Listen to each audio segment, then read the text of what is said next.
दोस्तों, आज की कहानी है विधवा। मनोरमा जी एक विधवा औरत थी और बहुत ज़्यादा परेशान थी। बिना कुछ खाए उनके बच्चे कैसे रहेंगे। सबके घरों में गुजिया बनाई जा रही थी, यहाँ उनके घर में एक दाना नहीं था। होली का पर्व था। उनके चारों बच्चे अभी बहुत छोटे थे। उन्होंने सोचा क्यों ना अपने बड़े भाई के घर चली जाए ताकि उनसे सहायता ले सके। लेकिन उन्हें देखते ही उनकी भाभी ने बहुत अपमानजनक बातें कही। कहने लगी कि उन्होंने अनाथों की जिम्मेदारी नहीं ली है और उन्हें दरवाजे से ही भगा दिया, जबकि उनका भाई बहुत अमीर था।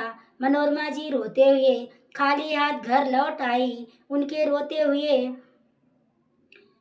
बच्चे रोटी की कब मिलेगी, अब तो पेट में दर्द होने लगा था। उनकी छोटी बेटी जो सिर्फ 3 साल की थी, व्याकुल और नज़रों से उन्हें देख रही थी। घर में ना आटा था और ना ही खाने पीने का कोई सामान। बच्चों को और खुद को पानी पिलाकर वह बस यही दिलासा दे रही थी कि रात को रोटी दूंगी। अब तो रात के 9 बज चुके थे। बच्चे भूख से बिलबिला रहे थे और मनोरमा जी का दिल बहुत तड़प रहा था।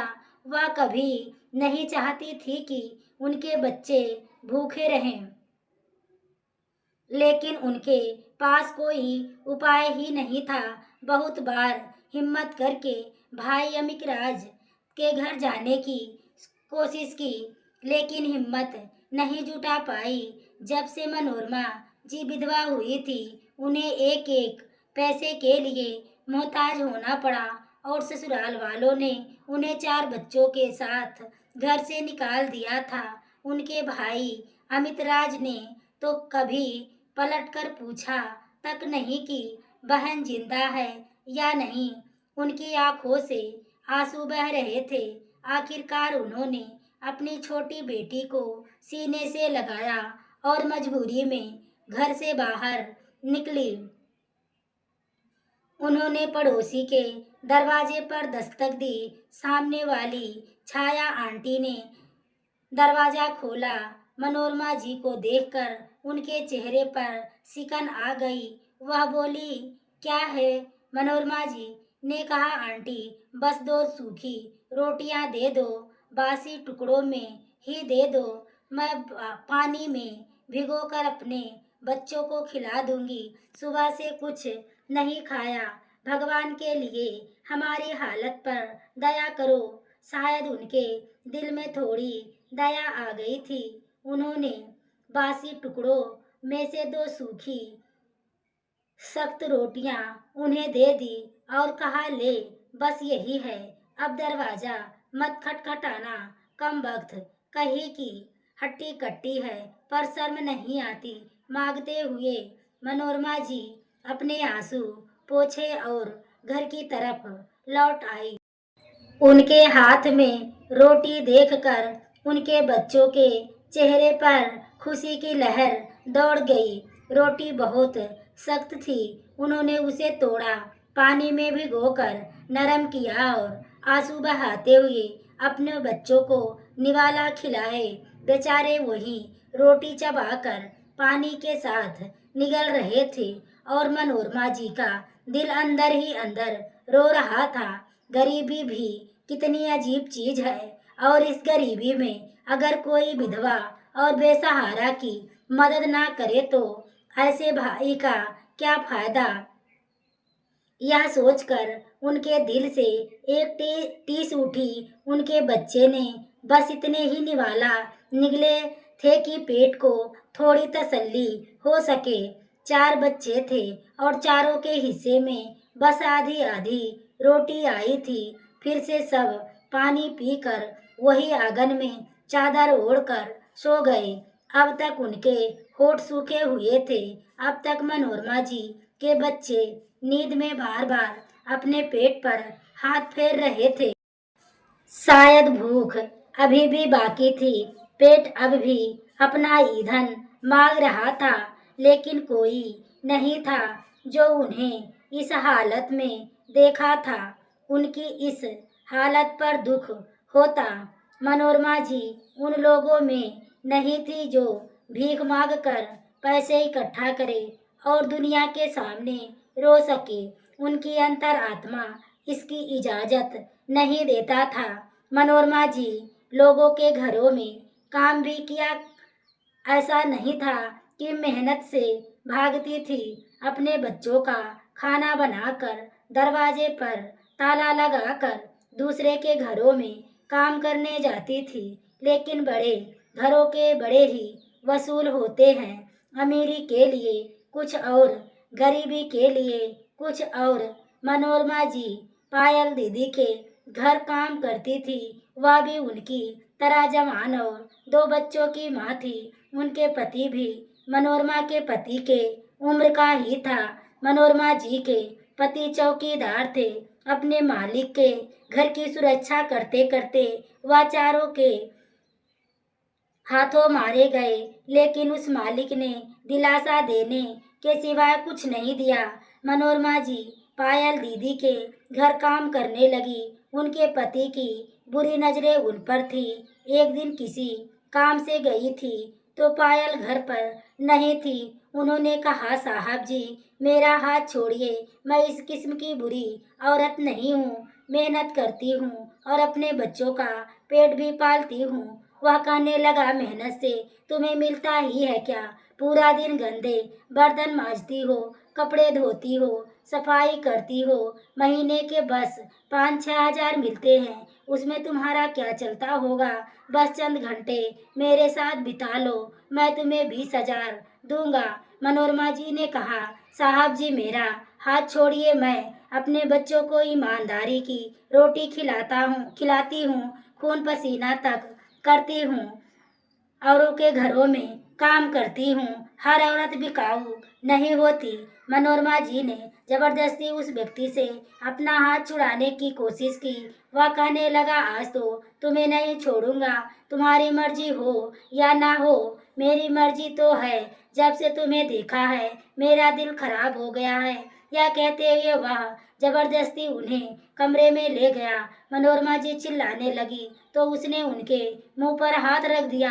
कहने लगा, अगर शोर मचाया तो तुम्हारा गला घोट कर मार डालूंगा। फिर उसने उन्हें कमरे में धक्का दिया, दरवाजा बंद करके कुंडी लगा ली। इससे पहले कि वह कोई बेहुदगी शुरू करता, वही एक लोहे का छड़ पड़ा था, उन्होंने उठाया और जोर से उसके सिर पर मार दिया और तुरंत उसे धक्का देकर पीछे का दरवाजा खोलकर बाहर निकल गई। जब तक वह पीछे आता उन्होंने मुख्य द्वार दरवाजा खोला और भागकर अपने घर आ गई। घर जाकर जोर जोर से रोते हुए अपने पति की बहुत गहराई से याद की। मनोरमा जी के पति जब जीवित थे तो किसी की हिम्मत नहीं थी कि उन पर उंगली उठा सके या उन्हें गंदी नजरों से देख सके। लेकिन जब से वह गए हैं मोहल्ले वालों ने उन पर उल्टी सीधी नजरें डालने शुरू कर दी थी। मनोरमा जी को सिलाई भी नहीं आती थी और ना ही वे पढ़ी लिखी थी, क्योंकि उनके भाई अमितराज ने उन्हें पढ़ने ही नहीं दिया था। ऊपर से कहते थे कि तुम्हें कौन सी सरकारी नौकरी करनी और मैं पढ़ूंगा तो अफसर बनूंगा, ढेर सारा दहेज देकर तुम्हारी शादी कराऊंगा। लेकिन ऐसा कुछ नहीं हुआ। अमितराज भाई ने पढ़ाई की, अफसर भी बन गए। लेकिन मनोरमा जी की भाभी बड़े घर से आई थी, उनके माता पिता जीवित नहीं थे, वह अकेली थी। अमितराज भाई के साथ रहती थी, तभी से मनोरमा से नफरत करने लगी थी। मनोरमा पढ़ी लिखी भी नहीं थी, जिसे भला कौन सी शादी करेगा। कोई भी अच्छा घराना इसे पसंद नहीं करेगा। अमितराज भाई भी अपनी पत्नी के आते ही बदल गए थे, उनका व्यवहार बदल गया था। उन्होंने मनोरमा जी की शादी एक गरीब चौकीदार से करवा दी। मनोरमा उसकी शादी भी खुशहाल जीवन की रही थी, लेकिन किस्मत को शायद कुछ और मंजूर था। मनोरमा जी 4 बच्चों की मां बन चुकी थी। सबसे छोटी बच्ची 2 साल की थी जब उनके पति की मृत्यु हुई थी। उस समय उनके भाई अमृतराज दाह संस्कार करने के लिए शमशान भूमि से सीधे अपने घर चले गए थे और मनोरमा जी की भाभी ने तो इतनी मशक्कत नहीं उठाई कि मनोरमा जी को तसल्ली के दो शब्द ही कह देती। वह तो घर तक नहीं आई, अफसोस तक नहीं किया। मनोरमा जी को समझ में आ चुका था कि उनका भाई कभी उनकी मदद नहीं करेगा, इसलिए उन्होंने सोचा मुझे मेहनत करनी चाहिए, लेकिन इज्जत की रक्षा करना उनका मुश्किल हो गया था, इसलिए काम छोड़ दिया। लेकिन अब समझ नहीं आ रहा था कि घर का खर्च कैसे चलाए, क्या करे। इधर लोगों के घरों में त्योहारों की तैयारी चल रही थी, उधर मनोरमा जी के घर में भूखमरी की स्थिति थी। उनके बच्चे भूख से बिलख रहे थे। अब मनोरमा जी यह सोच रही थी कि काश कोई दान ही दे दे, कोई अपने बचत में से ही निकाल कर उन्हें दे दे, ताकि उनके बच्चों का पेट भर सके। लेकिन उनके जैसे स्वाभिमानी लोगों का कोई हाल पूछने वाला नहीं होता। लेकिन किसी के सामने हाथ नहीं फैलाती। बड़ी मुश्किल से उन्हें अपने बच्चों की भूख को देखते हुए पहली बार मोहल्ले से दो सूखी बासी रोटियां मांगी थी, वरना जैसे तैसे मैं कुछ ना कुछ कर लेती थी। कभी किसी के बर्तन धो देती तो कभी छोटे मोटे काम कर देती। एक बार मनोरमा जी अपनी पड़ोसन से कहा, अगर किसी को अपने घर के जाले साफ करवाने हो या दिवाली से पहले घर की साफ सफाई करवानी हो तो मुझे बता देना, मैं करूँगी। या वह कहने लगी, तुम्हें कोई काम पर नहीं रखेगा, तुम्हें क्या ज़रूरत है छाया दीदी के घर चोरी करने की। अब वह उसे क्या बताती कि मैंने कुछ नहीं चुराया था, वह तो उसका पति था जो उसकी इज्जत लूटना चाहता था। लेकिन उनकी बात पर कौन विश्वास करता। अगर वे यह बात अपनी जुबान से कहती तो मनोरमा जी को बचलन कह दिया जाता। हमारे समाज में सिर्फ औरतों पर ही आरोप लगाते हैं, चाहे वह दोषी हो या ना। मनोरमा जी की बात पर किसी ने भरोसा नहीं किया था। उन्होंने कहा, मैंने चोरी नहीं की थी, उन्हें गलतफहमी हुई है। अब उनकी इस गलतफहमी का मैं क्या इलाज कर सकती हूँ। वह कहने लगी कि यहाँ एक मैडम है, तुम्हें वहाँ बस कुछ दिनों का काम करना है, बाकी तो उनकी नौकरानी काम पर लगी हुई है, वह छुट्टी पर गई है। मनोरमा जी ने कहा, ठीक है मैं काम करूंगी। मनोरमा जी उस बहन के घर चली गई। उन्होंने अपनी दीवारें तक उनसे साफ करवाई, पूरा घर 5 दिनों में चमका दिया और उसने मनोरमा जी को सिर्फ 500 का नोट दिया। उन्होंने कहा, बहन जी बस 500। वह कहने लगी, तुम और क्या चाहती हो, अपनी जान भी निकाल करके दे दूं। मनोरमा जी की आंखों में आंसू आ गए। तो पहले ही 1000 का आटा और राशन दुकान से उधार ले रखी थी, इस उम्मीद पर कि बहन जी के पैसे देंगी तो पिछला उधार चुका दूंगी। उन्हें तो लगा था कि वह मुझे कुछ अच्छा मेहनताना देंगी। जब मनोरमा जी रोज 5-6 घंटे उनके घर में काम करती रही थी, लेकिन उन्होंने उन्हें सिर्फ 500 दिए और वह रोने लगी। उन्होंने कहा, बहन जी त्योहार का पवित्र महीना आने वाला है, भगवान के लिए मेरे घर राशन भिजवा दीजिए। मैं तो पहले ही 1000 का उधार ले चुकी हूँ। अब मैं 5 दिन से लगातार काम कर रही हूँ, आपके पूरे घर को चमका कर रख दिया है और आपने मुझे ठीक से पैसे तक नहीं दिए।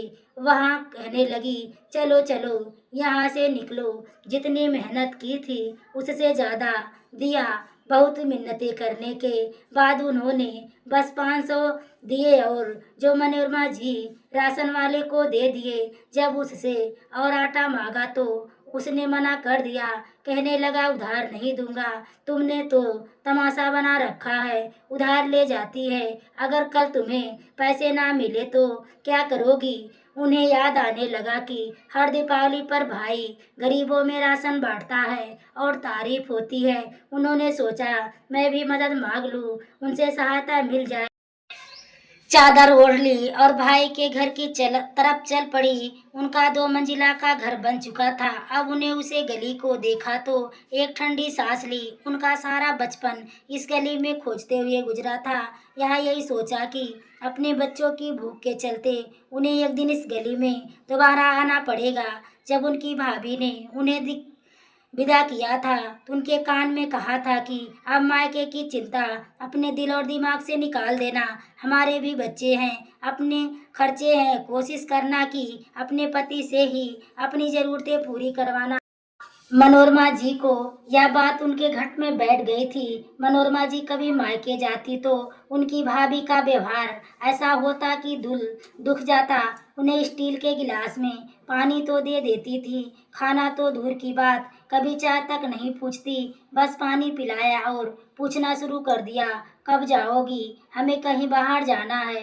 मनोरमा जी अपने बच्चों के साथ वापस आ जाती थी। उनके पति तो उनके मायके जाते ही नहीं थे और कहते थे तुम्हारे भाई और भाभी मुझे इज्जत नहीं देते। मैं सूखी रोटी खा लूँगा लेकिन किसी से मांगूंगा नहीं। देखा नहीं उनके नखरे। और मेरा वसूल है कि जहाँ इज्जत ना हो वहाँ कदम नहीं रखना चाहिए। उन्होंने भी ऐसा ही कहना शुरू कर दिया, अपने ही घर में दिल लगाना, क्योंकि शायद उनके भाई का स्तर अब ऊंचा हो गया था। अमित राज को गरीब बहन से मिलना पसंद नहीं था। फिर मनोरमा जी किस मुंह से भाई के पास जाती। होली और दीपावली आती रही लेकिन उनके भाई ना तो कभी होली पर मिलने आए और ना ही दिवाली पर, ना ही कभी उनके हाथ में एक भी साड़ी रखी। शायद उसकी इच्छाएं बहुत बढ़ गई थी। फिर वह महंगाई ही थी कि उसके पास अपनी बहन को देने के लिए पैसे तक नहीं थे। एक समय था जो रो रो कर भाई की सफलता की दुआएं मांगती थी। आज इस हाल में पहुंच गई कि लेकिन भाई के दिल में जरा सी भी हमदर्दी का भाव नहीं था। मनोरमा अपना चेहरा छुपा लिया, कहीं मेरा चेहरा देखकर उनकी भाभी के माथे पर सिकन ना पड़ जाए। मनोरमा जी की भाभी शायद उन्हें गरीब समझ तो राशन दे देती लेकिन अपनी ननद समझकर कभी नहीं देती। जैसे ही उन्होंने दरवाजे पर दस्तक दी उनकी भाभी ने दरवाजा खोला। जैसे मनोरमा ने कहा, बहन जी दिवाली का महीना है, घर में बच्चे भूखे तड़प रहे हैं, भगवान के लिए मुझे आटा और चावल दे ही दो।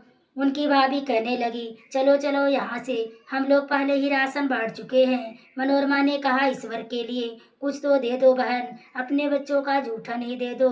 लेकिन उनकी भाभी ने मुंह पर दरवाजा बंद कर लिया। उन्होंने कभी सोचा भी नहीं था कि उनके साथ ऐसा व्यवहार किया जाएगा।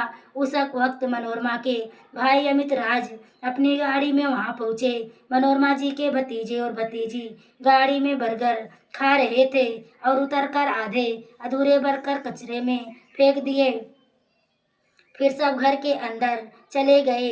जब अमितराज भाई उनके सामने खड़े हुए तो मनोरमा अपना चेहरा चादर से हटा दिया।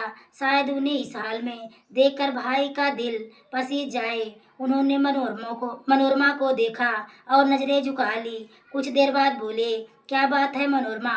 मनोरमा जी ने कहा, भाई मेरे बच्चे भूखे हैं। वह बोला, तुम ठीक ठाक हो, कहीं कोई काम कर लो। मनोरमा ने कहा, भाई बच्चे भूखे से बिलबिला रहे हैं, ईश्वर के लिए कुछ भी दे दो।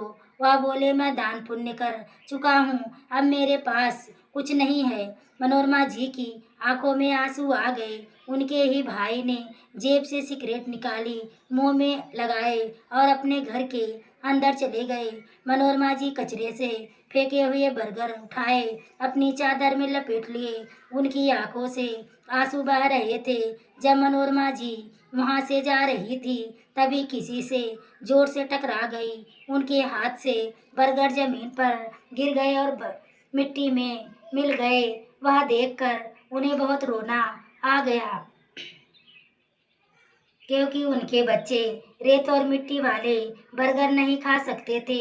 मनोरमा जी जमीन पर बैठ गई और बर्गर को पोंछने लगी। तभी वह व्यक्ति भी उनके सामने बैठ गया। वह कहने लगा, तुम मनोरमा हो ना? यह सुनकर मनोरमा चौंक गई, पर उसकी ओर देखा और फिर तुरंत खड़ी हो गई।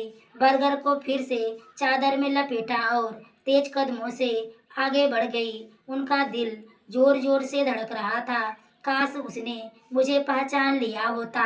काश मैं इस गली में दोबारा ना जाती। लेकिन इंसान अपने अतीत से पीछा नहीं छुड़ा सकता। मनोरमा जी भी अपने अतीत से पीछा नहीं छुड़ा पाई। जिस समय से बच रही थी वही उनके सामने आ खड़ा हुआ था। रोते धोते तेज कदमों से मनोरमा पैदल ही अपने घर की तरफ निकल गई। आधा घंटा लगा उन्हें घर पहुंचने में। जब उन्होंने दरवाज़ा खोला तो उनके बच्चे भूखे नज़रों से उनकी ओर देख रहे थे। उन्होंने वही बर्गर जो भाई के घर से कचरा से मिले थे निकाल कर उन्हें दिए। वे जल्दी जल्दी उस बर्गर को खाने लगे। इधर मनोरमा जी की आंखों से आंसू बहने लगे। तभी उनके कानों में उस व्यक्ति की आवाज़ गूंजी, मनोरमा एक बार अपनी भाभी और भाई से बात तो करो, मैं तुम्हें बहुत खुश रख सकता हूँ। उन्होंने कहा, नहीं, मैं ऐसा कुछ नहीं कर सकती। मेरे भाई मेरे लिए जो भी निर्णय लेंगे वही मेरे लिए बेहतर होगा। मैंने तुम्हें कभी कोई उम्मीद या आशा नहीं दिलाई। वह कहने लगा, मैंने कब कहा, लेकिन मैं तुम्हारे लिए कुछ भी कर सकता हूँ। तुम्हारे भाई को पैसों की ज़रूरत है तो मैं बहुत पैसा कमाऊँगा, लेकिन तुम भी वादा करो कि मेरा इंतज़ार करोगी। लेकिन मनोरमा जी ने साफ इनकार कर दिया। मैंने कोई उम्मीद या भरोसा नहीं दिलाया था। उन्हें अपने भाई पर गर्व था। जो निर्णय लेंगे वह मेरे लिए अच्छा ही होगा। राजकुमार ने कहा, मैं जा रहा हूँ, 5 साल बाद लौटूंगा। अगर हो सके तो मेरा इंतजार करना। यह कहकर चला गया। राजकुमार हमारे उनके पड़ोस में ही रहता था। राजकुमार अक्सर जब भी उसकी माँ कुछ अच्छा बनाती थी वह मनोरमा के घर ले आता था। उस समय मनोरमा घर पर अकेली होती थी। दरवाजे पर खड़ा होकर प्लेट देता और उसके चेहरे पर मुस्कान होती। जब मनोरमा उसके हाथ से प्लेट लेकर खाली बर्तन उसे लौटाती तो वह कहता, आप बहुत अच्छी हैं, मुझे आप बहुत अच्छी लगती हैं। और मनोरमा घबरा कर दरवाज़ा बंद कर देती थी। हर बार यही शब्द कहता था, इससे ज़्यादा कुछ नहीं कहता था। एक बार अमितराज भाई ने उसे देख लिया और मनोरमा से पूछने लगे, यह कौन है? उन्होंने कहा, पड़ोस में से आया है। वह बोले, आगे से अगर यह आया तो दरवाज़ा मत खोलना। वह बहुत गुस्से में थे और मनोरमा घबरा गई थी। इसके बाद अमितराज भाई ने मनोरमा से कहा, उन्हें एक लड़की पसंद है और भी उससे शादी करना चाहते हैं। उन्होंने अपनी पसंद के लड़के से शादी कर ली। मनोरमा को लगा, भाभी आएंगी तो उनकी ज़िंदगी में भी सुकून आ जाएगा, लेकिन शायद सुकून उनकी किस्मत में था ही नहीं। भाभी घर के सारे काम उनसे ही करवाती थी और भाई के बदले हुए व्यवहार को देखकर मनोरमा हैरान थी। मनोरमा के भाई वही करते थे जो भाभी कहती थी। एक बार राजकुमार खाना लेकर आया तो मनोरमा जी ने दरवाज़ा खोला। उस वक्त भाभी ने उन्हें बहुत डांटा, उनके मुंह पर थप्पड़ भी मारा। उनकी आंखों में आंसू थे। जब उन्होंने दरवाज़ा खोला वह सामने खड़ा था। उन्होंने हाथ से प्लेट ले ली। वह बोला, क्या बात है, तुम्हें किसी ने कुछ कहा है? जैसे उन्होंने प्लेट पकड़ी उनकी भाभी उनके पीछे खड़ी थी। वह कहने लगी, मनोरमा यह सब क्या हो रहा है? मेरे सामने तुम इस लड़के से प्रेम बढ़ा रही हो। उन्होंने कहा, ऐसा कुछ नहीं भाभी, वे बहुत डर गई थी। राजकुमार कहने लगा, आप गलत समझ रही हैं। लेकिन भाभी बोली, मैंने सब कुछ ठीक समझ रही हूँ। अब अमित राज को आने दो, मैं तुम दोनों की असलियत उनके सामने रख दूंगी। यह कहकर जो भाभी बाहर निकली और राजकुमार की ओर चली गई।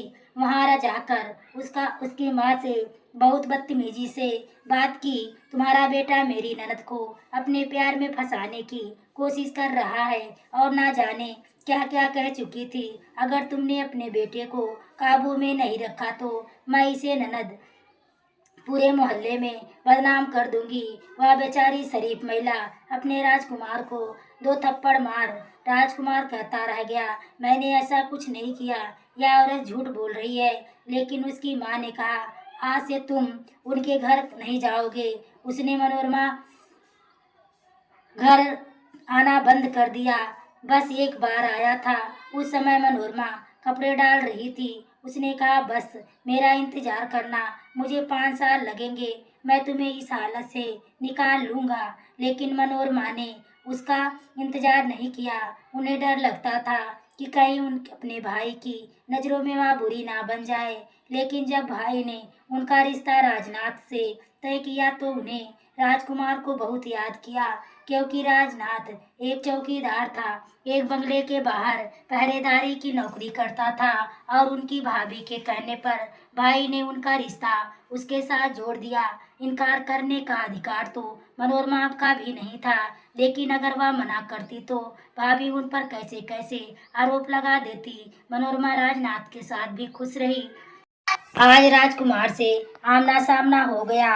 उन्हें कई साल बाद देखकर वह बहुत खुश हुआ होगा, क्योंकि उन्होंने ही उसे ठुकराया था और आज इस हालत में पहुंच चुकी थी। वह तो कहता था, मैं तुम्हें बहुत खुश रखूंगा, मैं तुम्हारे लिए दुबई जा रहा हूँ, बहुत सारा पैसा कमाऊंगा। शायद वह अब तक सब कुछ भूल चुका होगा। समय बहुत आगे निकल चुका था। मनोरमा जी के पास 4 बच्चे हैं और वह बेसहारा जिंदगी जी रही थी। खैर सोच रही थी कि अब क्या करूं। भाई के घर से तो खाली हाथ लौट आई थी। उसने तो पलट कर भी नहीं देखा कि उसकी बहन ने उसके लिए क्या क्या कुर्बान किया। लेकिन आज तक जो कुछ उनके भाई ने उनके साथ किया, उसे कनेक्शन नहीं कर पाई। उनके हिस्से तक का कुछ भी नहीं दिया।